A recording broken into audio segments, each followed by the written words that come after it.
In today's video, I'm going to try and answer the question, can you beat XCOM Enemy Within using only the Assault class in combat? Now, the Assault class is, at least in my opinion, the strongest class in this game. They can equip either an assault rifle or a shotgun, which gives them a bit of versatility, which I think will be especially useful in this solo class run. And the Assaults have a lot of really strong abilities, but I'll go over them later as my soldiers rank up. Now, the rules for this run are pretty simple. I'll be playing on normal difficulty, I'm playing on Iron Man so that I can't reload, and I'm only allowed to use the Assault class in combat. Now, there is one exception to this rule, that being the starting mission, since we are forced to play that with only rookies. But after that mission, we're not allowed to use rookies in combat since they aren't assaults. Now, before I jump into this, I do want to give a shout out to the Drifter's broadcast. His channel is really good and he does really good videos, including a bunch of solo class runs for XCOM 2. And those videos were what gave me the inspiration to try this for Enemy Within. So I highly recommend checking out his channel if you haven't already. But anyway, let's jump into the game. I choose Asia as my starting continent. This grants me a 50% cost reduction towards projects in the Foundry as well as perks in the Officer Training School, both of which will be very important for reasons I'll explain later. Now, originally I was planning on skipping over the starting mission in this video since the challenge doesn't really begin until afterwards, but check this out. I somehow spot the first alien without it getting its scatter move like usual. So I take it out easily, but this right here really sets the tone for this challenge, because let me tell you now, there were plenty of weird XCOM jank moments throughout this run. But anyway, on normal difficulty, the starting mission always has 4 aliens in total, so as long as I get 1 kill with each rookie, I'm guaranteed to get an assault out of the promotions. This is because the first 4 rookies you promote will each be a unique class, so my plan was to just try and get 1 kill with each soldier. I'm able to do this, though I take a couple hits. Luckily the soldier that gets promoted into an assault was one that wasn't wounded. So we have Akili Nagele as our first assault. At squatty rank, assaults get the run and gun ability. Activating this ability allows them to dash and then either shoot or enter Overwatch, so this is a pretty decent starting ability. The soldiers who promoted to other classes I simply dismiss from the barracks. I then start researching weapon fragments, and also begin excavating facility slots on the top level. Now the first mission the game offers me is a council mission, but I elect to ignore this. Not long later we get our first real mission, an abduction mission. Now the way these missions work is the aliens will target multiple countries at once, and I need to choose which one I want to try and defend. Each abduction site will have its own difficulty level as well as a reward for successfully completing the mission. Panic will increase in the countries and continents that are not defended, so later on I'll need to consider that when selecting which abduction mission to deploy on.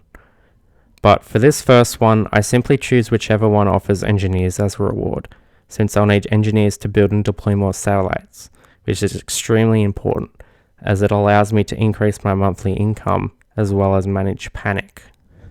So here we go, the first mission with our assault. I equip them with a shotgun since it does more damage. But this does mean I need to get into close range to have a decent chance of hitting. So for my first action after revealing a pot of sectoids, I hunker down. One sectoid moves closer, and I risk a 58% shot, which fortunately hits, but unfortunately only does 3 damage, and leaves the sectoid with 1 health. The sectoid then flanks me and scores a crit for 4 damage, but on my next turn I can flank it and finish it off. The second sectoid wastes its turn by moving back and forth, and then I seek out full cover and hunker down. The sectoid then foolishly double moves to a position close to me, so I can easily close the remaining distance and blast it with a shotgun. A second pot of sectoids then approaches, but Nagele can wipe them both out with her frag grenade and finish the mission. I get a medal after the mission which grants a slight defense boost, so I award it to Nagele. I also buy 2 satellites. I soon get my first UFO contact which I shoot down, but since Nagele was wounded in that first mission, she's unable to deploy on this one, meaning I have to skip the UFO crash site. Now at this point, you may be wondering how I'm going to get more assaults if I can't deploy rookies for promotions. Now there is a chance you can get more assault soldiers as mission rewards, but that's entirely up to RNG and not something to be relied upon. The most reliable way for me to get more assaults is by purchasing a perk from the officer training school called New Guy. This perk makes it so any rookies in our barracks will automatically be promoted to squatty rank, and thus will become one of the 4 base classes. This will allow me to train more assaults without violating the rules of this run. And that's one of the reasons why I started with Asia as my starting continent. Now to get this perk, I need a soldier to reach the rank of Major. So my first goal in this run is to simply get a soldier to Major rank. Everything else is secondary to that goal, but we still have a ways to go before Nagele reaches their rank of Major. The second abduction mission soon arrives, and once again I choose to go after that engineer reward. And this mission starts off with this weird pod activation. My soldier is miles away from these sectoids, but they somehow trigger. I don't even have line of sight on any of the tiles they were on, so I'm not sure what happened here. Then on the next turn a second pod triggers, so that's 4 aliens active at once. I take one out with a 100% chance flank shot, and then this sectoid with the high ground uses its mind merge ability. Now the way this ability works is it can use it on another sectoid to buff their health and crit chance. However, if the buffing unit is killed, the unit receiving the buff will also die, so this is often detrimental to the aliens since I can score a 2-for-1 kill. So, I activate run and gun to get in close to this sectoid, though Nagele does take 3 damage from an overwatch shot in the process. Fortunately, I make the 58% shot to kill the sectoid, and then on the next turn I flank the 4th sectoid and easily wipe it out. The last pod then approaches, but they group close enough together for a frag grenade to wipe them both out. And with that mission complete, Nagele gets a promotion to corporal rank. The abilities here are Tactical Sense, which grants +5 defense for each enemy the soldier can see, up to a maximum of 20, and Aggression, which grants +10 crit chance for each enemy the soldier can see, up to a maximum of 30. And I think Aggression is generally a better perk, but I opt to take Tactical Sense because, at least in the early game, I think the defense is going to be more useful.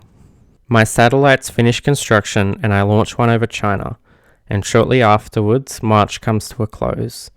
After receiving my monthly income, I start building a satellite uplink, and then I realize that I forgot to assign new research after finishing weapon fragments, so I've just been wasting my research time. This is quite a big blunder, but anyway, I start researching experimental warfare, which will unlock the Foundry. Another abduction mission rolls around, and I choose the one in Mexico. Not necessarily for the engineers, I have plenty of them at this stage, but because this mission has the lowest difficulty rating. And the difficulty rating just tells you how many aliens are on that mission. So moderate, for example, means there'll be 3 pods with a total of 6 aliens. This mission starts with some sectoids wandering out from the darkness to flank me. I use run and gun to get a flanking shot on one sectoid, which easily goes down in a single shot. And after the second wastes its turn by double moving, Nagele can kill it with a 57% chance to hit. However, another pod reveals, and I'm introduced to a new alien unit, the Floater. And when I move Nagele in closer to get a better shot on them, the third pod triggers, though fortunately these are more sectoids and not something more dangerous. I take out a Floater with a 65% shot, but then the second one hits Nagele and does 6 damage, leaving her on a measly 1 point of health. But thankfully both sectoids miss their attacks and she survives. I use run and gun and move into the kitchen to take out one of the sectoids. My thinking here being that moving inside will allow me to get better cover. My next turn I'm forced to reload, and then the Floater suppresses Nagele. And how suppression works is it reduces your aim significantly, and allows the suppressor to take a free shot at your unit if you move. Fortunately, I'm able to negate the aim penalty by simply throwing a frag to take out the remaining sectoid. The Floater misses its next shot, and then on my turn I make a massive misplay. I activate run and gun, which only just came off cooldown, and then move to a position in decent cover, where I don't even have a good shot on the floater. I take the 37% shot, but it unsurprisingly misses. The floater then reloads, something that is rare to see. Usually the aliens don't survive long enough to reload. But unfortunately, I can't get a flanking shot on the floater with a blue move. And since I just wasted run and gun, I just can't get a good shot on it. So I elect to hunker down until run and gun comes off cooldown. I'm like 99% sure the floater has entered Overwatch on its turn, but unfortunately I don't see a better move than to simply run the Overwatch and hope it misses. So let's see if Nagele can make it. Location confirmed.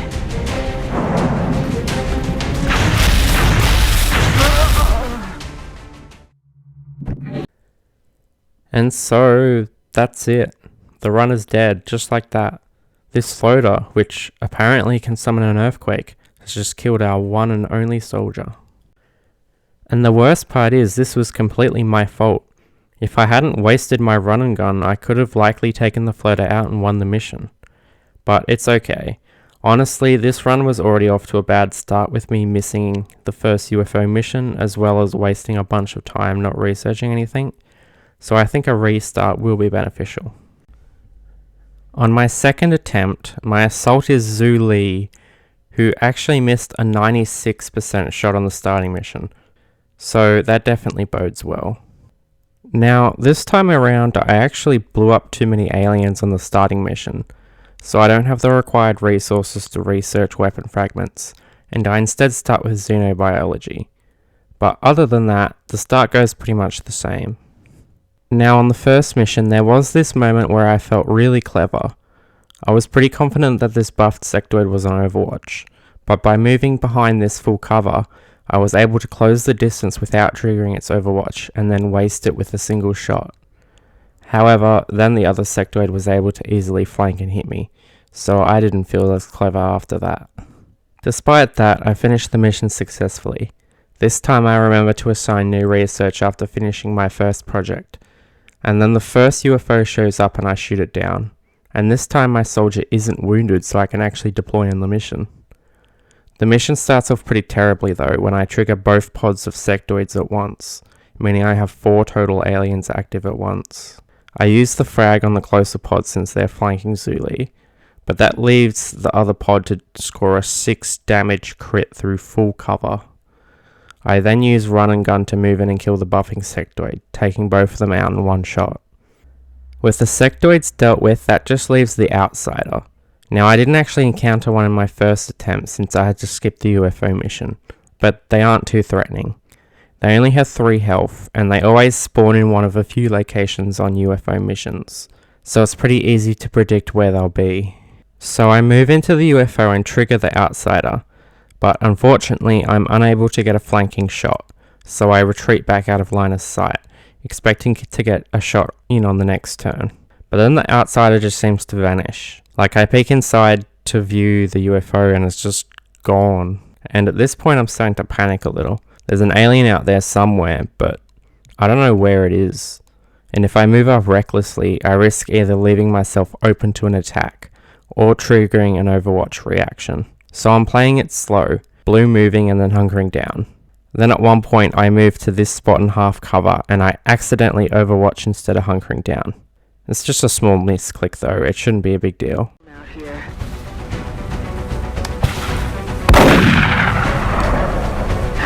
Shot wide.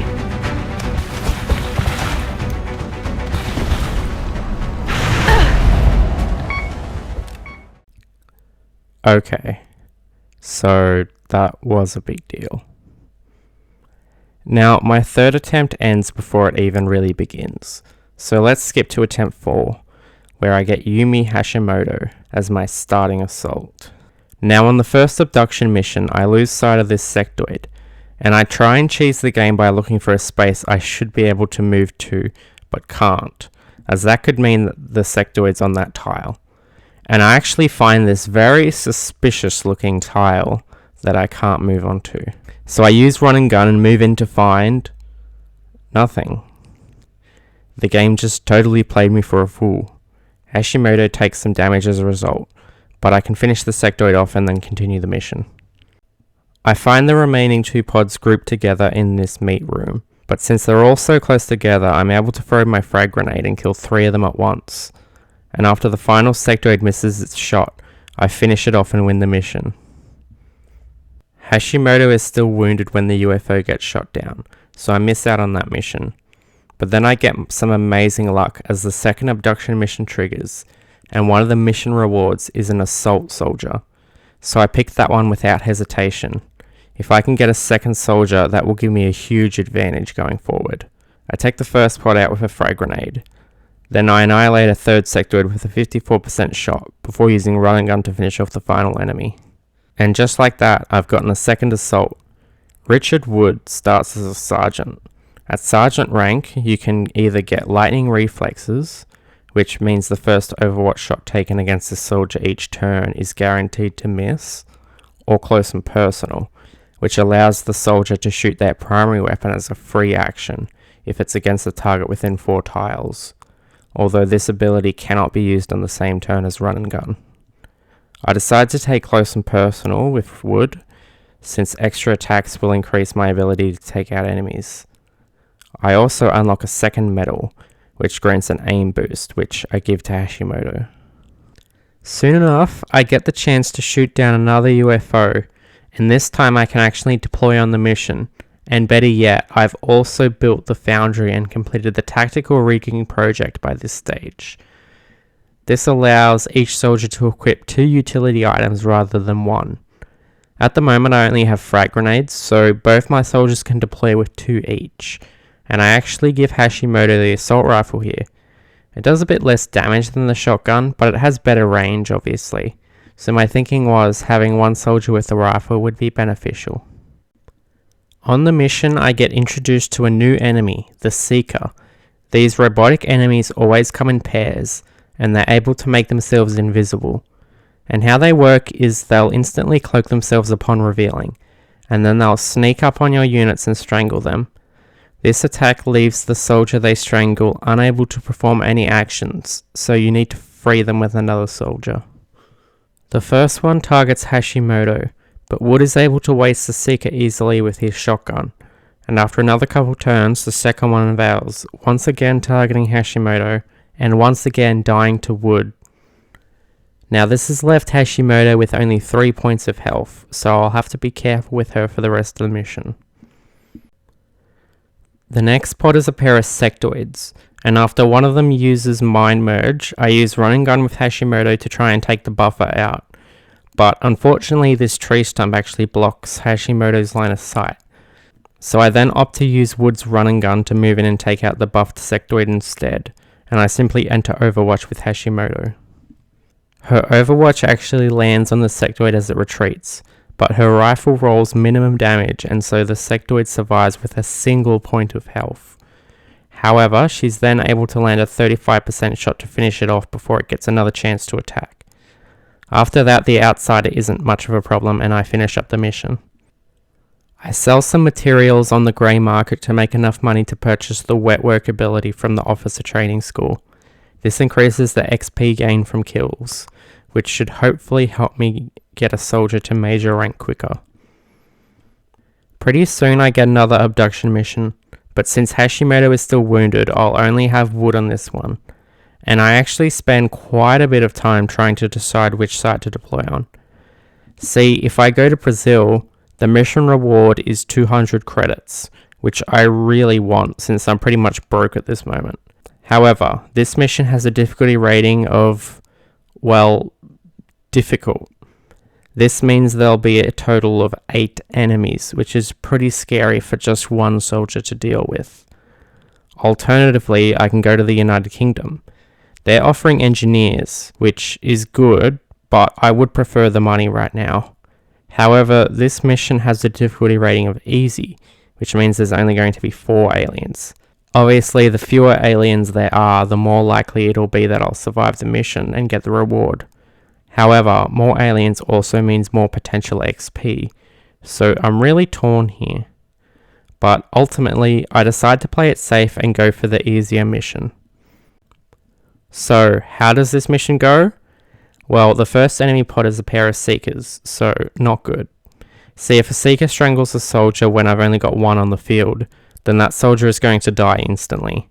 So you may be wondering, how do I plan to fight these Seekers with my one soldier? Well, the answer is I don't.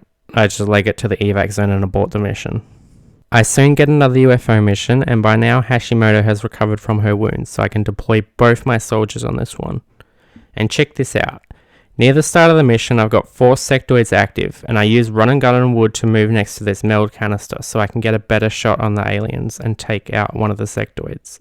And then I use Hashimoto to shoot at another sectoid, and she does kill it, but in doing so, she hits the meld canister and destroys it, leaving Wood completely exposed.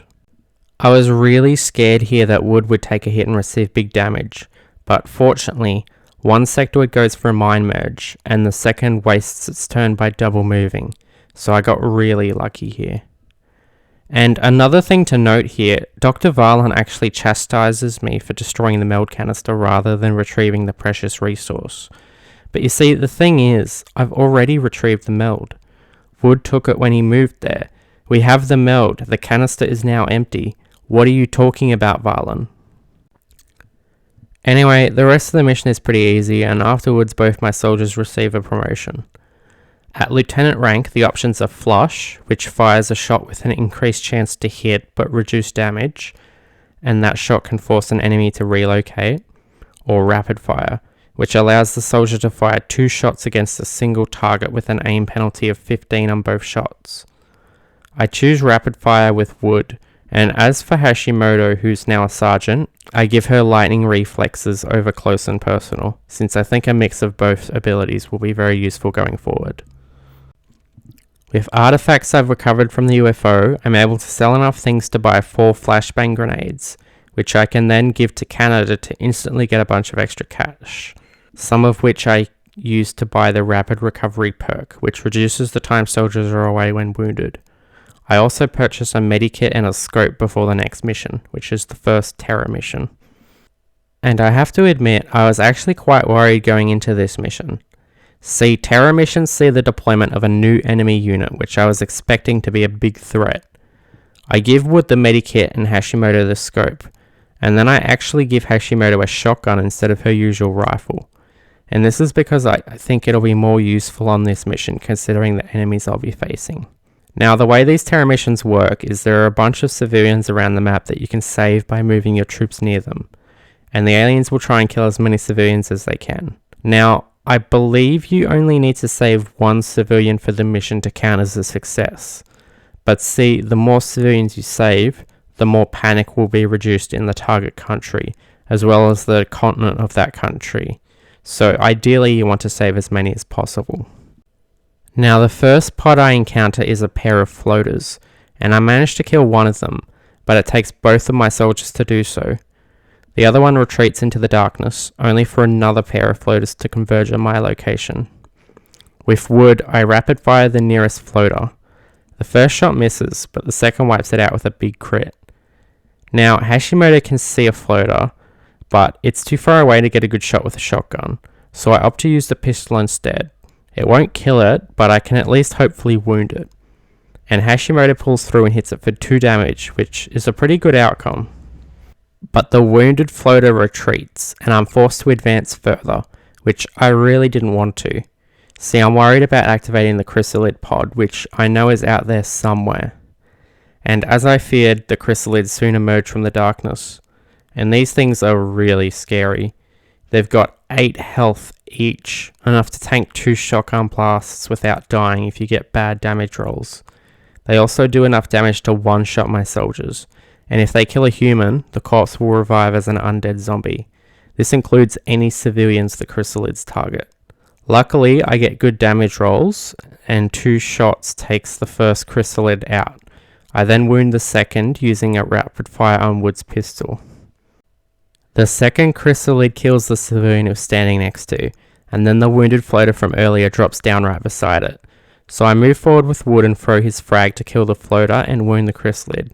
Then I use Hashimoto's frag to guarantee the kill on the chrysalid. So thankfully I've dealt with the chrysalids, but they did leave me with 1 zombie. Now these things have 10 health, which is a lot, But unlike chrysalids, they don't have the harden trait. Now this is a trait that a lot of aliens that don't utilize cover have, and it basically makes them a lot harder to crit. So since zombies don't have that ability, it's insanely easy to crit them, meaning they aren't a huge threat on their own. Anyway, long story short, I finish up the mission without much hassle, and then both my soldiers score another promotion. At Captain rank, we have Close Combat Specialist, which allows the soldier to get a free reaction shot against any enemy that moves within 4 tiles, and Bring 'em On, which grants +1 damage on crits for each enemy the squad can see, up to a maximum of 5. I take Close Combat Specialist on Wood, and with Hashimoto, who's now a lieutenant, I also give her rapid fire, since I imagine it'll be more useful than Flush. I soon deploy 3 more satellites covering the entirety of South America to receive the continent bonus for instant autopsies and interrogations, which will be very useful. Another abduction mission hits, and I go after the one offering scientists as a reward, because I'm a bit behind on research at this stage. Now this mission is mostly uneventful, although I do want to point out this one moment where I use run and gun with Wood to take out this floater. Only I roll minimum damage with the shotgun and it survives. Now I was worried it would get to shoot my now flanked soldier, but I forgot about Close Combat Specialist, and when the floater moves, it procs and Wood wipes it out. May rolls around and I get another abduction mission, and I go for this very difficult one in France, mainly to prevent panic from growing in Europe. I'm not very worried going into this one, as I've now upgraded my weaponry to laser tier, so both my soldiers are rocking laser rifles and laser pistols. And I've also equipped them with a utility item called the Respirator Implant, which I don't think I had ever used until attempting this run. They render the wearer immune to strangulation and poison, as well as providing 2 points of health. And I actually didn't realize it also provided health. I only knew about the immunities to strangulation and poison. So it seems this might be a really good item, and with them equipped, I'm expecting Seekers to not be an issue. But I'm wrong. Very wrong. The first pod I encounter on this mission happens to be a pair of Seekers, and because both of my soldiers are immune to being strangled, the Seekers don't behave as they normally do. See, normally they'll sneak up on your troops and go for a strangle on them, with them preferring isolated targets, and they seem to always attack on different turns to one another. But here, since they can't do that, one of them just shoots at Hashimoto and does 4 damage to her, and then when I move Wood up, it actually triggers an Overwatch shot from the second Seeker. It fortunately misses, but every reaction shot you can avoid is good. I move Hashimoto in with the plan being to use her to attack the second Seeker, but I unfortunately misclick and end up double moving her by accident, and she actually reveals a pod of 2 sectoids as a result, so that's fun. Wood's able to finish off the Seeker, and then Hashimoto takes out both sectoids thanks to Mind Merge. But then when I move up on my next turn, I reveal a pod of 3 mutons, which is very, very bad. Mutons are strong enemies with 8 hit points each, and when I only have 2 soldiers, they are very scary. Hashimoto can thankfully run and gun, then rapid fire to take out 1 muton. I then run and gun with Wood as well, but he misses his shot. It was only 52%, so it wasn't too surprising he missed, but it's still not ideal. Then it's the alien turn. The first muton advances on my soldiers, and then pulls out a grenade, throwing it at Hashimoto, not only damaging her, but destroying her cover. Then the second muton takes aim and hits her, and just like that, Hashimoto is dead. That's our first casualty in this attempt, and that's a devastating loss. And I don't believe I've ever seen a muton throw a grenade at only 1 single soldier before. And to be honest, I never want to see that again. That was absolutely brutal. Now I'm able to take out another muton with help from Close and Personal, but as I advance on the final muton, I trigger a pod of 3 floaters. And it's at this point I decide my best option is to retreat and abort the mission. The remaining muton suppresses me, but I decide I need to get out of here, so I run Wood away, and he does take some damage from the muton's reaction shot, but I don't take any more shots for the rest of the mission and I'm able to get back to the evac zone and abort the mission. So that wasn't a great mission, but pretty soon I can deploy on a UFO crash site mission. I outfit Wood with a respirator implant and a medikit for his survivability. The first pod I encounter is two thin men, and these enemies are ones that I'm surprised I haven't had to introduce yet. They usually appear before mutons. They have high mobility and can jump up ledges, and they also have the ability to spit poison, which of course my respirator implant nullifies. Wood is able to take both of them out, only taking a single hit in the process. But something very important happens when I take out the second thin man. Wood earns a promotion. This means once the mission is over, I'll have a major. Now, look, I did strongly consider continuing the mission, and I even advanced on the UFO a bit. But I started to get spooked by all the noises I was hearing, and after the last mission, I was really worried I would lose my remaining soldier. So I ended up booking it to the evac zone and aborting the mission. I won't gain any of the UFO materials, but at least my soldier will be safe. So I return to HQ and Wood has now been promoted to Major. At Major rank you don't get to pick between two abilities, you just always get the same one. For assaults we have extra conditioning, which grants additional health based on the level of armor you have. More health is always nice, so this is a decent ability. But more importantly, now that I have a Major, I'm able to buy the new guy perk, meaning I can now get more assaults. Unfortunately, I have pretty bad RNG when it comes to class rolls. Between the rookies I started with in my barracks and some new ones I bought with my credits, I only end up with a single new assault, this guy named Jaworski. I deploy him alongside Wood on an abduction mission, and on my first turn I trigger 6 alien units, so I'm off to a terrific start. I'm thankfully able to waste 2 of the floaters, which causes the third to retreat.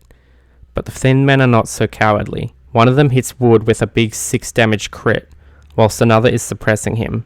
Jaworski advances with run and gun and takes out the remaining floater, whilst Wood uses his medikit to heal up. The thin men then turn their attention to the new squaddie, one of them hitting him for 2 damage and another suppressing him. But Wood is able to take out 2 thin men thanks to close and personal, freeing Jaworski from suppression in the process, allowing him to then finish off the final thin man. As I move up, I then reveal 2 more pods at once, and again I'm left with a mix of floaters and thin men to deal with. And admittedly, I don't play this very well. I hunker down with Wood and move Jaworski to a spot where I don't think the aliens will be able to attack him, but I severely miscalculated, and in fact both thin men were close enough to move up and still attack. So he eats a big 6 damage crit from one and gets suppressed by the other. I decide to shoot the floater with Jaworski, since the hit chance is 64%, which isn't too terrible. Anyway, I run and gun with Wood and move into this shipping container to flank the thin men. But this actually triggers an overwatch shot from the remaining floater which I didn't have line of sight on. Fortunately it misses, and Wood can kill one of the thin men. On the alien turn, the floater moves and I lose line of sight on it. And for a moment I think it's wasted its turn by moving somewhere it can't actually attack me. But then it shoots Wood right through the roof, doing 5 damage, so I was wrong. The thin man moves, but close combat specialist triggers and it dies before it can attack me. The remaining floater is easily mopped up after that, and with that, the mission is won. With the money I earned from that mission, I buy a bunch of soldiers and end up with a total of 8 assaults in the barracks. 8. That's crazy. After having so few soldiers for so long, it's good to finally have a decent number of troops. And check this out. On the next mission, I can deploy 6 soldiers. Plus, since this is an exalt mission, I have a 7th thanks to the covert operative. And you can see here I'm deploying with 2 laser rifles, 2 assault rifles, and 2 shotguns. Money has been really tight, so I haven't been able to buy more laser weapons yet.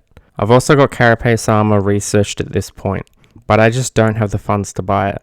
Now this is the first exalt mission, and exalt missions certainly have a very different feel to them.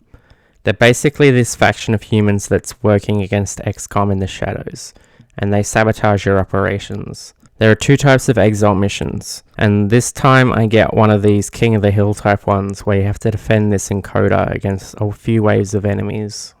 I take out 1 exalt operative with this new recruit, Hoffman, but these troops are just too far away from my squad to deal with this turn. So I activate run and gun on the covert operative Brown, James Brown, and use him to hack one of these comm relays. Now these show up in the exalt missions, and you can use the covert operative to hack them. And it basically disables the primary weapons of every exalt unit, forcing them to reload. And this is one thing that makes Exalt a lot easier to deal with compared to the aliens. Now I take out a few Exalt units, but I'm not able to get them all. But the enemy counterattack is thankfully pretty weak. However, enemy reinforcements then show up, so I now have 4 units to take out, 2 of which are heavies. And heavies is scary because of their rocket launcher, which is easily the most dangerous attack Exalt has available. James Brown hacks another comm relay, however, disabling Exalt's weapons for another turn. I then finish off the units near the encoder, but the 2 new reinforcements live for this turn. However, they both double move towards the encoder, and both take damage when Wood's close combat specialist triggers, so they're easily finished off on their next turn. And the rest of the mission isn't too difficult either. Moving around the side. Hoorah!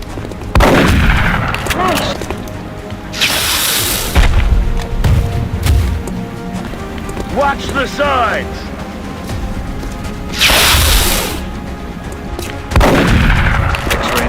That's it, Commander. The transmitter is secure. As June arrives, 2 countries leave the council, both of them from Africa, which sucks because Africa has a really good continent bonus, which I now won't be able to get. I'm going to skip over the next couple missions, but soon enough Wood has earned enough XP to be promoted to the rank of Colonel. At this rank the options are Resilience, which grants the soldier immunity to critical hits, and Killer Instinct, which grants plus 50% critical damage when run and gun is active. I take Killer Instinct since I figure extra damage is better. Now that I can actually deploy a full squad on missions, I decide I need to get a move on with the story. I can soon deploy on a council mission, the first one I haven't just skipped during this run, and I have a couple arc throwers so I can capture an alien, which is the first story objective given. And by this point I've bought some carapace armor as well as some scatter lasers, the laser variant of the shotgun, so I've equipped them on some of my soldiers, including Wood. As I'm fighting the first pod, this thin man moves in close enough for Turner to use the arc thrower, and I successfully stun at first go. And the rest of the mission isn't really that noteworthy. There are a couple wounds, but everyone makes it back alive. Completing the mission does reward me with a sniper, but I immediately dismiss them from the barracks. I soon have another abduction mission and I get a bad pod activation, triggering it after double moving with half my squad. And even worse, this pod features a new enemy, the Cyber Disc, which is a flying unit with high health and mobility. I use run and gun with Jaworski and take out one of the drones that are accompanying it, but the other 2 soldiers who still have actions are too far away to do anything useful, so I just move them behind this truck. The Cyber Disc and remaining drone both target Ross, who is flanked, but they both thankfully miss her. Wood can then use rapid fire to inflict massive damage on the Cyber Disc, leaving it weak enough for Ross to finish it off with her basic assault rifle. The remaining drone is easily disposed of, but then on the next turn I trigger a pod of 2 mutons, one of which I manage to kill, but the second survives and retreats further into this building. And as I try and chase it down, I trigger a pod of 3 Fin men, but they're just too far away from my squad for me to attack, so I don't do much aside from moving in closer and entering Overwatch on my turn. A pair of Seekers then arrive and turn invisible. One of the thin men falls to Overwatch, but the other 2 survive, and one of them uses its poison spit ability on Kerrigan. But on my next turn I can easily finish off the Fin men, and I use Ross's medikit to cure the poison. Kerrigan then kills the Seeker that unveiled. I move in on the rooms at the back of this building, expecting to find the Muton, but it's nowhere to be found. Hoffman disposes of the second Seeker, which just leaves me with the missing Muton, but it soon makes a noise, allowing me to figure out where it's hiding, and then Jaworski is able to flank it and kill it, wrapping up this mission. I'm expecting the next mission to be an Exalt one, since it was only 1 day away from triggering when I had the abduction. But as soon as I go to scan on the hologrobe, I get hit with a terror mission. And this mission. Oh, this mission. I start by triggering a Cyber Disc. Now these units, along with a few others I'll encounter later, enter Overwatch upon being triggered. But since I have multiple soldiers with lightning reflexes at this stage, that's not an issue. Anyway, I hit the drone with Ross, but her assault rifle rolls minimum damage, so it survives. And looking back at the footage, this is really quite annoying, as I had actually built a 3rd laser rifle by this stage. I had just forgot to equip her with it. And speaking of annoying, as I'm moving closer to the cyber disc, I trigger a pod of 3 chrysalids. Now Kerrigan can dispose of the one that charged my squad, but the other 2 are too far away to deal with this turn. On the alien turn, the CD hits Jaworski for 8 damage. I try to take it out using run and gun and rapid fire on wood, but he misses one of his shots and it survives. On its next turn, it starts moving towards my squad, and I'm really worried it's either going to target Jaworski and finish him off, or throw a grenade at my clustered troops. But thankfully, Wood's close combat specialist triggers, and he finishes it off before it can attack.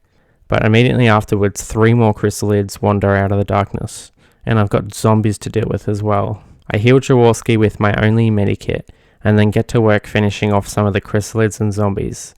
But some of them are just too far away to deal with, so they survive. Then another cyberdisc pod triggers, because one of them wasn't bad enough apparently. Now the zombies I can easily dispatch, but both chrysalids survive. One is too far away to deal with, and my soldiers keep missing their shots against the second one, so it survives on 4 health. The cyberdisc then moves in and hits Turner, who is flanked, dealing 8 damage to him. And I get really lucky here. The drone rolls minimum damage, and it actually doesn't do enough damage to kill this civilian, so then the nearby chrysalid targets that civilian. And if that civilian had died to the drone, the chrysalid would have likely targeted Turner instead, which would have killed him. I take out 1 chrysalid and 2 zombies on the next turn, but then the alien turn rolls around again, and the cyberdisc lands another shot, doing 9 damage to Kerrigan. Now in some good fortune, the cyberdisc moved next to a car I hit with a grenade last turn, so the car explodes, damaging the big disc. I use run and gun with Jaworski to gain line of sight on the chrysalid and finish it off, and then another run and gun with Hoffman allows me to damage the cyberdisc further.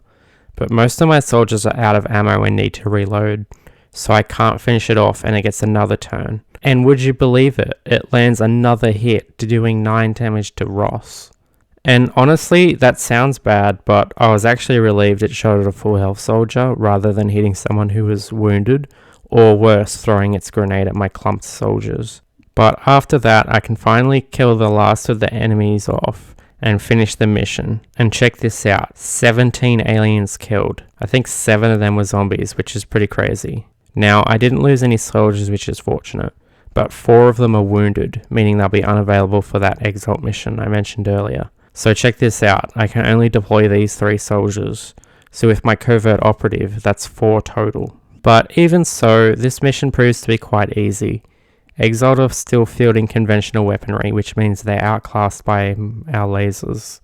And I have wood on this mission, so they weren't really an issue. At the next council report, 2 more countries leave the council. But with how many satellites I have deployed now, I get a ton of money, so I'm no longer broke, which is good. I get a UFO mission, which is exactly what I've been waiting for, as this will give me the opportunity to capture an outsider, which I need to do for the story. I still have a few soldiers unavailable thanks to the wounds though, so I'm only deploying 5 soldiers on this one. The first pod I encounter features a new alien, the Mechdoid. It's a sectoid operating this mechanized suit. They do pretty decent damage and can shoot twice if they don't move. A couple run and guns and a rapid fire takes this one out without much hassle though.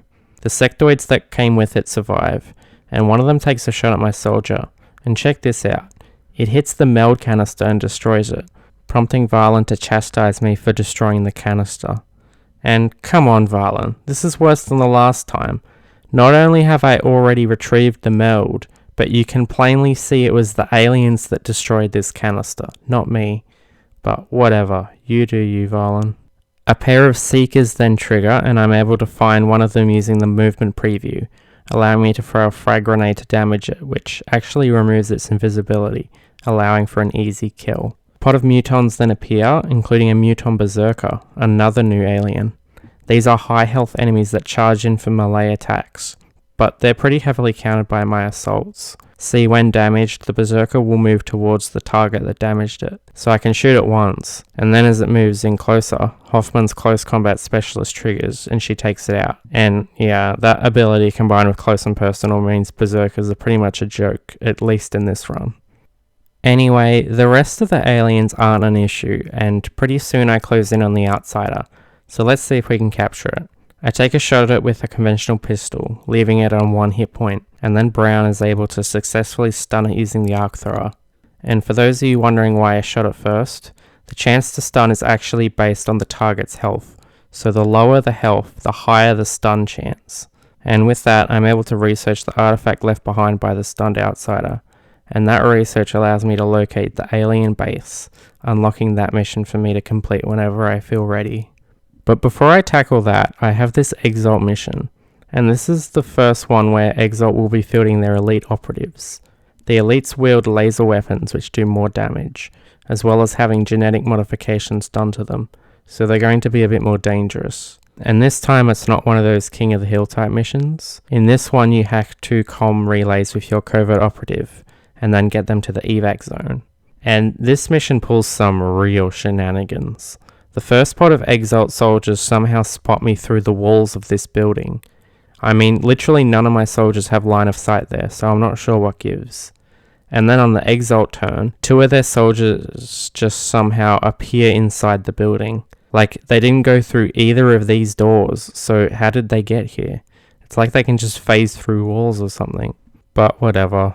Hoffman takes a little damage, but after the pod is dealt with, she can use her medikit to heal up. And I guess now is a good time to talk about my general squad composition. Whenever I'm deploying on missions, I try to have an even split of soldiers with rifles and soldiers with shotguns, or scatter lasers as they are at this stage. Since unlocking the new guy perk, I've given all my new soldiers the aggression skill rather than tactical sense, since I think the extra crit chance will be more useful. And I've given everyone rapid fire with the one exception of Jaworski, who I've given flush, just so I could see if it's any good because I don't normally use flush. I've then been giving my shotgun-wielding soldiers close and personal and close combat specialist, and my rifle-wielding soldiers lightning reflexes and bring them on. Anyway, back to the mission. I get a weird bug after Wood hits this Exalt heavy, but its health bar doesn't deplete. Now, I'm not sure if it was simply a visual bug, or if the damage didn't actually apply, since Wood's next shot does enough damage to one-shot the heavy which kills it either way. But regardless, it's some more nonsense this mission has given me. And then check this out. I move a soldier up to get a shot on this wounded Exalt operative, and I somehow trigger a pod of Exalt that are behind this wall. Like, once again, I don't have line of sight there, so why are they activating? But regardless of all this nonsense, my squad can easily handle these Exalt scumbags, and I'm able to finish the mission without further issue. And as soon as Hoffman recovers from her wounds, I decide to hit the alien base assault. And you can see here by now most of my soldiers are at captain rank, and Hoffman's even a major. The first alien pod includes a pair of mutons and a berserker, and as I explained earlier, berserkers aren't much of a problem. I mean, check this out. I rapid fire with Hoffman, and then the berserker charges forward in response, triggering 2 separate close combat specialists, leaving it with only 1 health. The regular mutons are honestly scarier, though these 2 decide to run around and waste their turns. Moving forward a bit, I get a bad pod activation with another muton and berserker after I've already dashed with most of my squad. I'm left with Wood, who has 1 action, and Kerrigan, who still has both his actions. Between 2 rapid fires and Wood's close combat specialist, the berserker is easily dealt with, but then the muton hits an easy flank shot on Ross for 8 damage. And here I try something. I put Kerrigan on Overwatch and then use Jaworski's flush on the muton. This forces it to move, triggering the Overwatch, though Kerrigan misses. However, the muton actually moved closer, so I can move in with Wood for an easy shot to finish it off. Soon after, I trigger both a Cyber Disc and Mechtoid at once, and I have to say, having lightning reflexes on half my squad is really nice. It makes Overwatch a lot less threatening. I decide to focus on the Mechtoid first, since it's in a position to easily flank me next turn. But I'm actually able to finish off both it and the Cyber Disc this turn. That just leaves a drone and a sectoid to deal with, none of which are threatening at all, especially when they both double move on their turn. Anyway, skipping ahead a bit, I reach the final chamber of the alien base and encounter the sectoid commander, and I actually managed to spot it without activating it, which allows me to get a good rapid fire off with Wood's laser pistol, dealing good damage. And then Kerrigan can run and gun and flank the commander and finish it off. And after that, I mop up the remaining pod and finish the mission. And with that mission done, I have some more research to do before I can advance the story further. Now, on the next mission, I get some more shenanigans I want to highlight. This pod wanders over and activates. Now, the Berserker is inside the UFO and charges forward after activating, but the mutons, which are in the same pod, are somehow outside of the UFO, and as a result, the mutons are just too far away for me to deal with this turn. But despite that, the mutons are easily dealt with, and honestly, this mission isn't overly noteworthy, but I do want to draw attention to this. See, now that I've completed the base assault, instead of outsiders appearing on UFO missions, we now get sectoid commanders. And here I activate a pod of 3 of them. And I didn't really explain what they do, but basically they have stronger psionic abilities compared to the regular sectoids, including abilities that can offensively target my troops. But this particular pod doesn't give me any problems. In fact, Turner here can kill all 3 commanders in the same turn thanks to a combination of close combat specialist, close and personal, and rapid fire. Then I have this abduction mission, and something kind of interesting happens. So I trigger a pod of seekers and they burst through these doors, so I have a rough idea of where they are. And by moving my cursor around, I'm able to figure out exactly which tiles they're on, since I can't move to those tiles. So I chuck a frag there to remove their invisibility, and the interesting thing here is this actually triggers Wood's close combat specialist, which I wasn't expecting, so that was pretty cool. And between 2 CCS procs and 2 standard shots thanks to the free one he gets from close and personal, Wood actually takes 4 shots this turn, completely using up all his ammo in one turn. Tak jest, przechodzę na pozycję.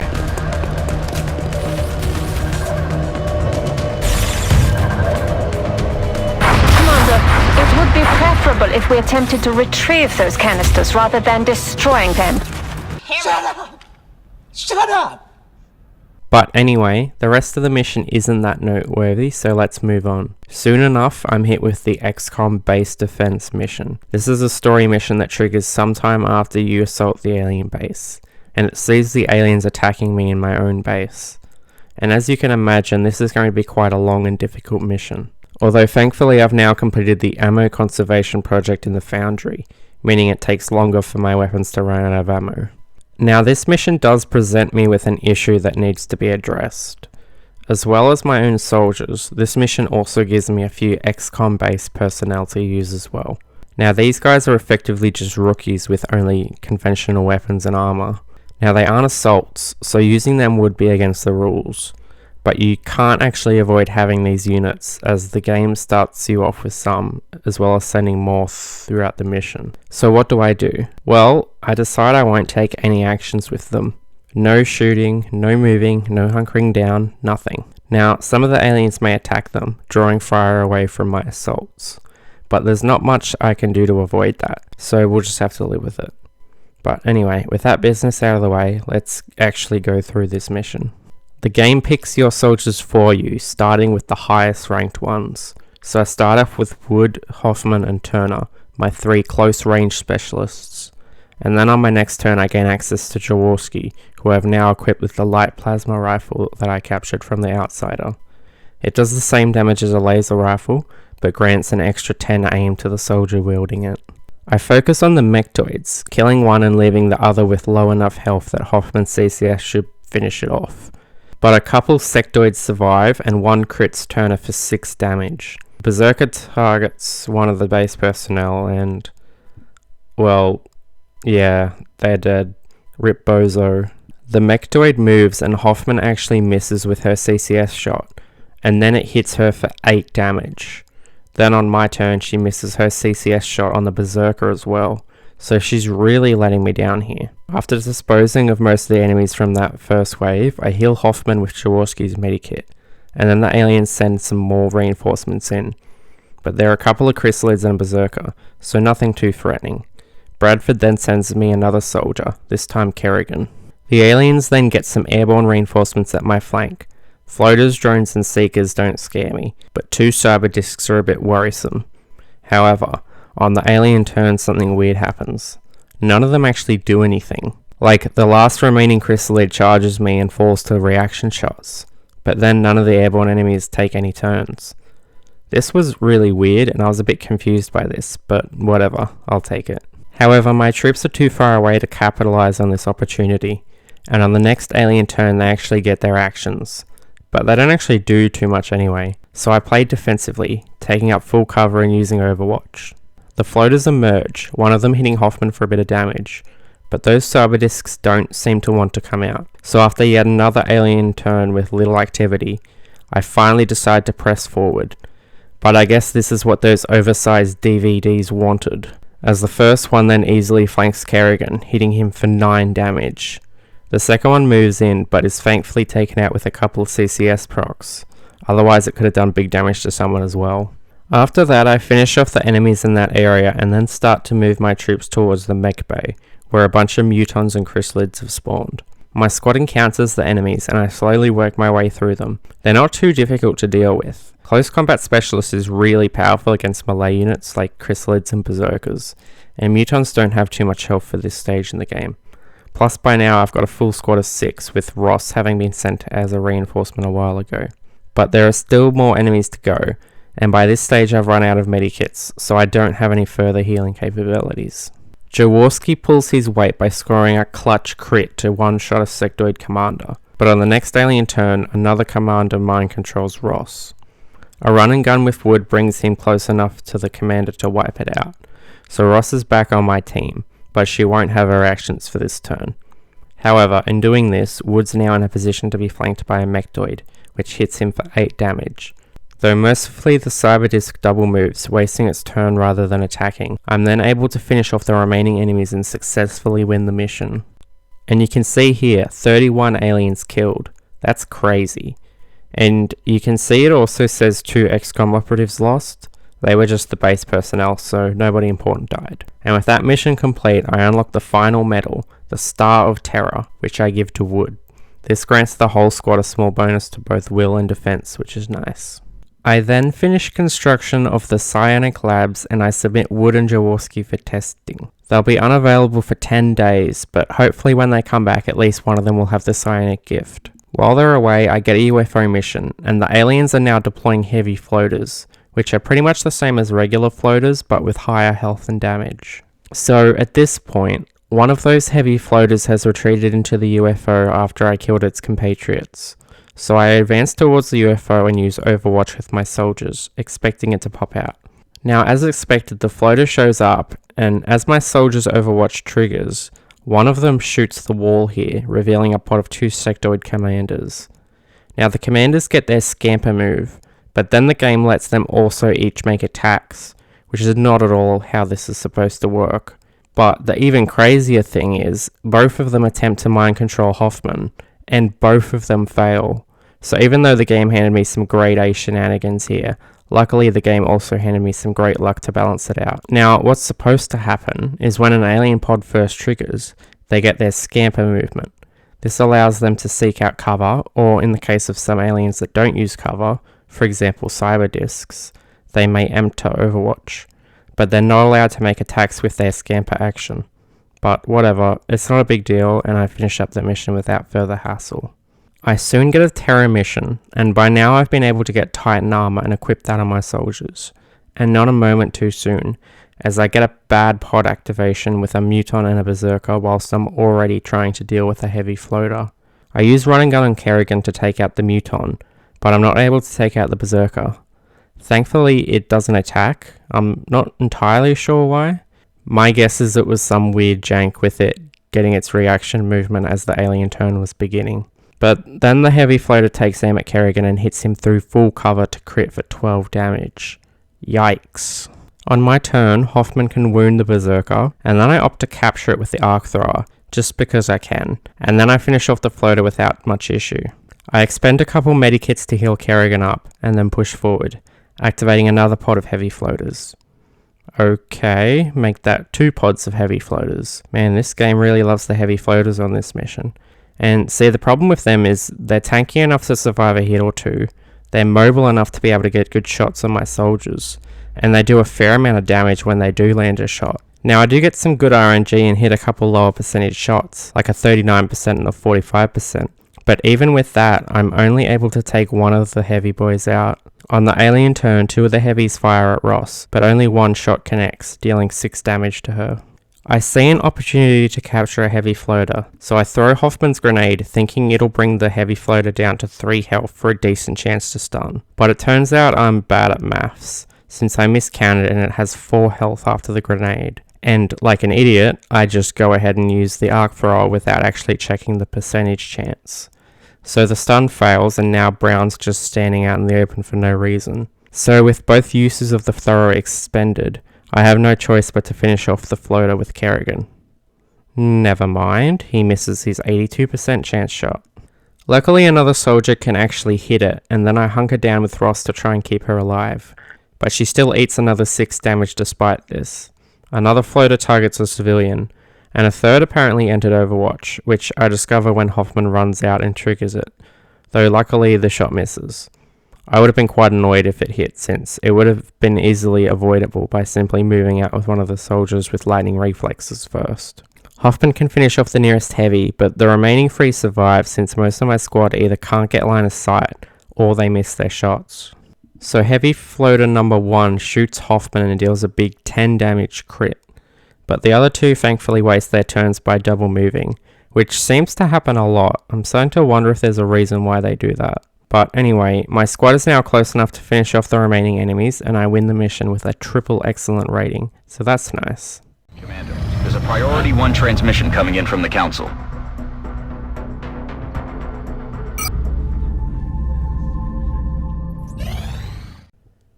Jaworski and Wood are now finished their psionic testing, but neither had the gift, so I sent Hoffman and Ross in next. And then pretty soon thereafter I finished construction on my first batch of Firestorms. These are powerful interceptors that are much better equipped to deal with UFO contacts, and they're also crucial to beating the game for reasons I'll explain later. I have another Exalt mission, and there's a couple things I want to point out here. Firstly, there was this move I thought was really cool. Well, at least it made me feel cool. See, I used run and gun with one of my soldiers, but they couldn't see the heavy because of these boxes.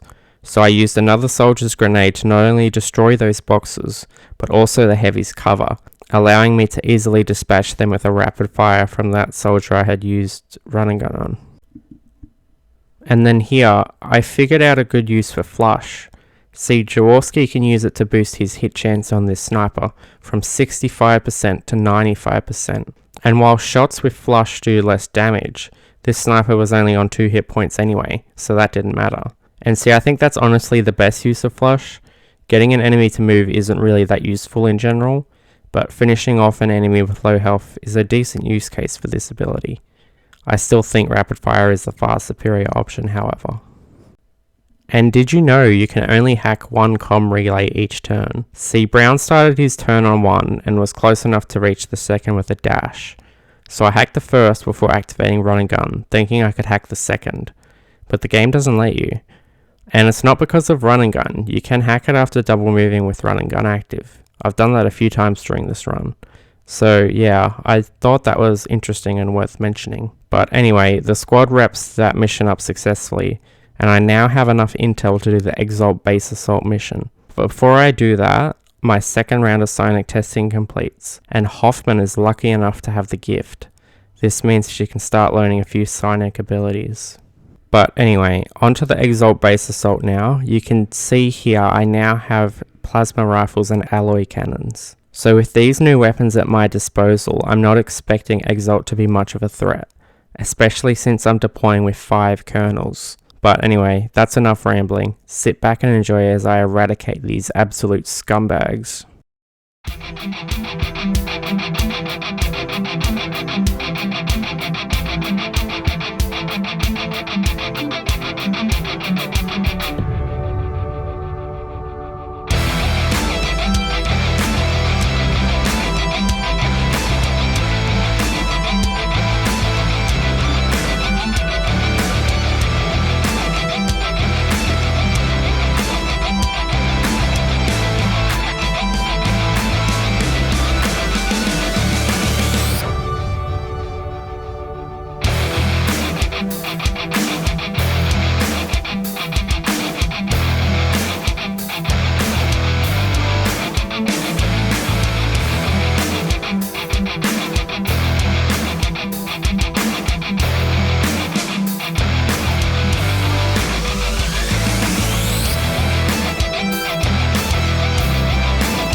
So yeah, bye Exalt. Their base assault was super easy as well. Once you get tier 3 weaponry and armor, they're just outclassed. After a council mission, Hoffman earns enough psionic experience to unlock another psi ability. The options are Psi Inspiration, which temporarily grants bonus will to all soldiers within 3 tiles, as well as removing negative mental effects, or Psi Panic, which causes the target to panic if they fail the will check. I take Psi Inspiration since the panic is too unreliable to be useful, at least in my experience. Anyway, I have a landed UFO mission, and I'm introduced to, in my opinion, the strongest enemy in the game, the Sectopod. This hulking robotic unit has a whopping 30 hit points, and all damage it takes is reduced by 50%, so it's very tanky. It also has the ability to shoot twice each turn, usually doing around 10 damage when it hits, and it gets to automatically enter Overwatch when it attacks with its primary weapon. It can also use an ability where it targets an area and then on its next turn bombards that area with explosives. I also happen to trigger a pair of Seekers as well as a Muton and a Berserker, so that's fun. My troops are too far away to deal with the Sectopod, so I focus on the Berserker first, killing it easily, and then I attack the Muton. And check this out. I use a rapid fire with Kerrigan on the Muton.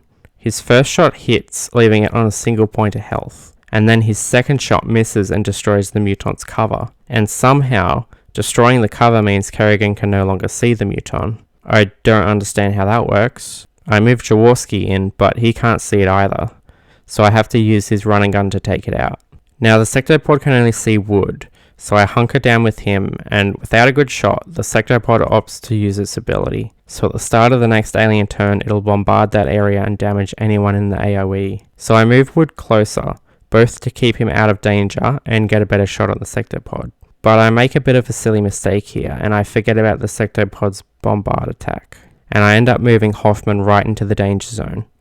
Luckily she only takes 7 damage, but that was really silly of me. A lightning reflexes safely removes the Sectopod's overwatch, allowing me to move my squad into position, and after landing numerous shots I finally take it out. And Wood actually takes some damage from the explosion the big robot makes when it dies. So that's 2 soldiers injured, and both of them are entirely my fault. But anyway, the rest of the mission is uneventful, so let's move on. Soon enough, I complete the Hyperwave Relay, and after scanning the hollow globe with it built for a little while, I get a unique UFO contact, the Overseer UFO. I send out my Firestorm, which I've equipped with an EMP cannon, and I successfully shoot it down. And this is why I needed the Firestorm. The regular interceptors are just far too weak to bring this thing down. I deploy a full squad of colonels, and I'm not expecting this mission to be too difficult given how strong my soldiers are, but let's see how things go. After slowly creeping my way forward, I reveal a Sectopod. And fun fact, there's actually always one on this mission, even if you do it earlier than Sectopods normally begin spawning. It hits Turner, doing 9 damage, but on my next turn I'm able to demolish it thanks to some really good RNG. I landed multiple difficult shots and scored a few clutch crits. Skipping ahead a bit, I'm entering the UFO and I trigger a pod of Muton elites. These units have much greater health compared to regular Mutons, as well as dealing more damage as you might expect. Now the first one goes down easily enough, but the second proves to be more difficult to deal with it remaining in full cover even after I drop a frag on it. And then something weird happens. I fire at the Muton with Ross, and she damages part of the UFO, causing Varlin to start the dialogue she says when you first encounter an Ethereal, the enemy that, spoiler alert, is in that room right there. So I'm panicking thinking it's been activated, but it hasn't. And in fact the wall is still intact, so I'm not exactly sure what happened here. It was really weird. Anyway, Ross takes some more damage from the Muton, but then on my next turn I can eliminate it, and I move my squad into position, prepared to enter the central room of the UFO. So here we go, 2 Muton Elites, and 1 Ethereal. Now the Ethereal is the strongest psionic unit in the game, with stronger psionic abilities compared to the Sectoid Commander. It also has the annoying ability to sometimes reflect attacks made against it, meaning it not only takes 0 damage but also damages the attacking soldier. And you can see here, Hoffman blasts this thing in the face, but the Ethereal just reflects it. My ally cannons reduce it to 3 health, and then I go in with Ross and manage to stun it with the arc thrower. This is nice, as interrogating the Ethereal allows you to research all other technologies faster, and additionally, since the Ethereal doesn't die, it doesn't explode and damage my nearby soldiers. I then easily finish off the rest of the Muton Elites and wrap up this mission. And with that mission done, I'm nearly finished with the campaign. I only need to do a little bit of research and construct one final building, the Gollop Chamber. Once I've finished construction of the Gollop Chamber, I build some psi armor and equip it on Hoffman, allowing her to interact with the Gollop Chamber, which unlocks the final mission. And here's my squad for the final mission. I have Jaworski, Kerrigan and Ross as my rifle wielders, and Wood, Turner and Hoffman as my ally cannon wielders. Now as the mission begins, you can see the map is sort of divided into 3 sections, with one raised area in the middle of 2 lower areas. My strategy is to send a rifle and ally cannon wielder to each section, splitting the squad up into 3. In this first section I encounter some sectoids and a sectoid commander, which as you can probably imagine prove no real threat. I use a run and gun and rapid fire on the commander, but that's about all it takes. Then 2 cyberdiscs spawn, each with some drones alongside them. But a run and gun and a rapid fire each takes care of the discs before they can move, and the drones are actually close enough that the explosion of the cyberdiscs dying takes care of them as well. In the next area we have a few floaters and a heavy floater. Yet again, none of these enemies cause me any issue. Jaworski one-shots the heavy with a crit, and the rest are easily disposed of since they're so outclassed by this stage of the game. After defeating them, some chrysalids spawn in, but these are also no problem by this stage in the game. The next area is pretty small and features a few thin men, and since my squad is split up, one thin man survives my turn and enters Overwatch, and it lands a hit on Hoffman for 2 damage when she runs in. Not a big deal, but worth noting as it's the first time this mission any alien has survived long enough to reach its turn. The next area is a lot more open and it sees me facing a bunch of mutons and a berserker, but they're not an issue either. I can easily move Turner and Wood in to abuse close and personal and close combat specialist.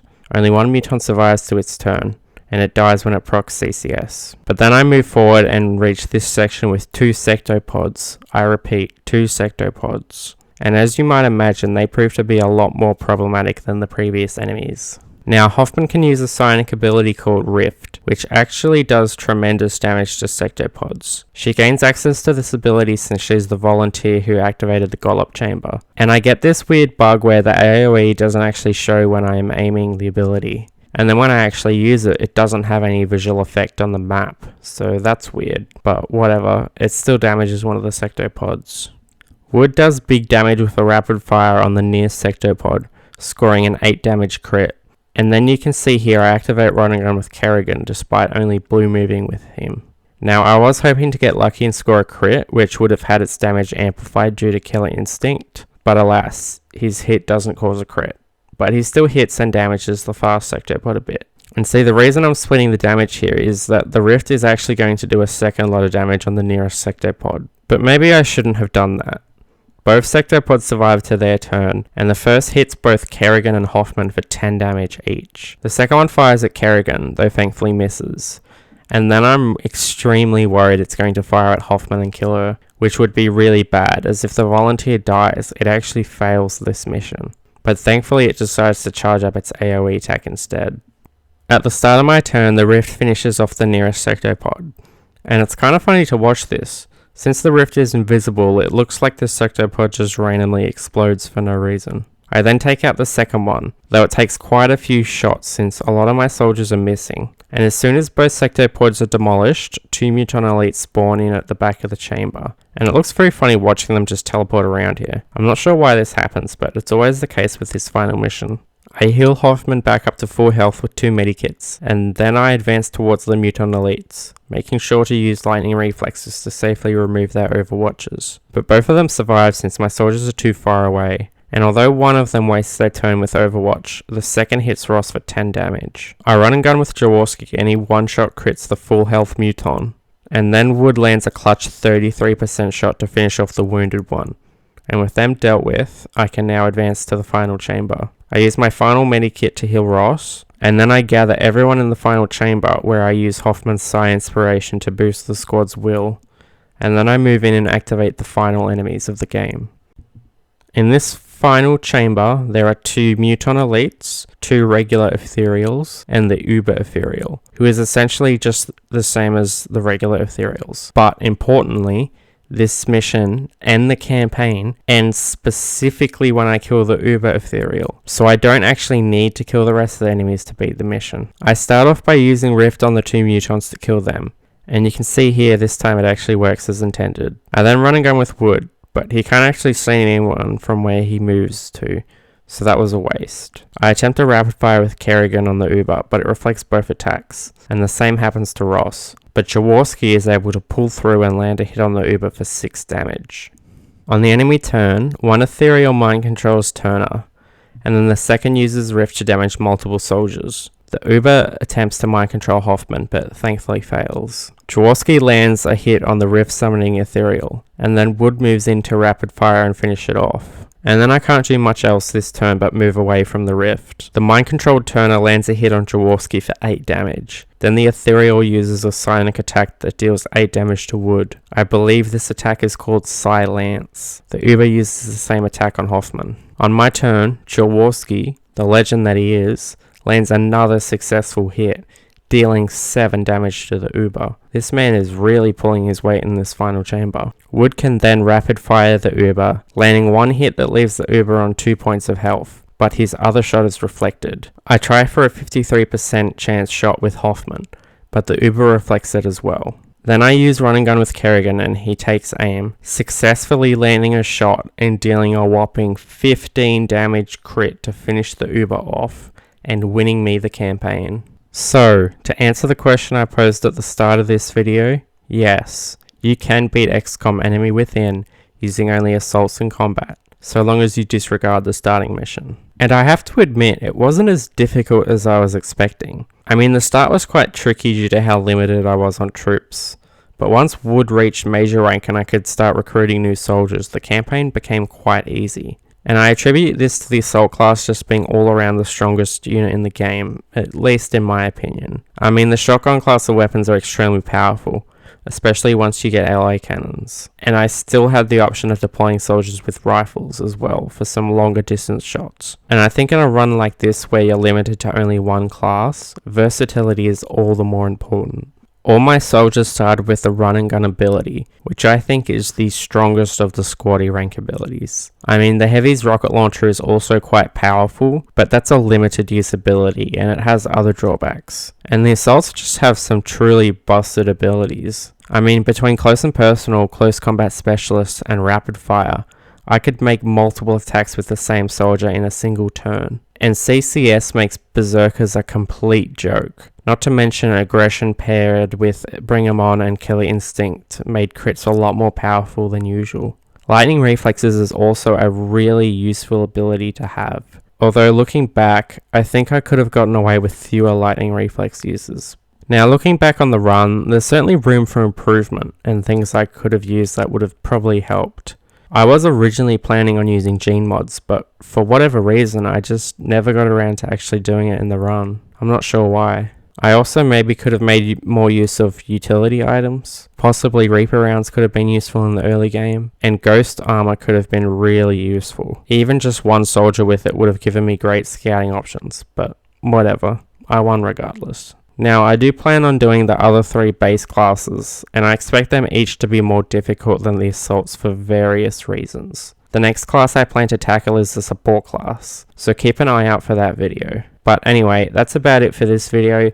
Thank you for watching and I hope you enjoyed it, and I'll see you all in the next one. Goodbye.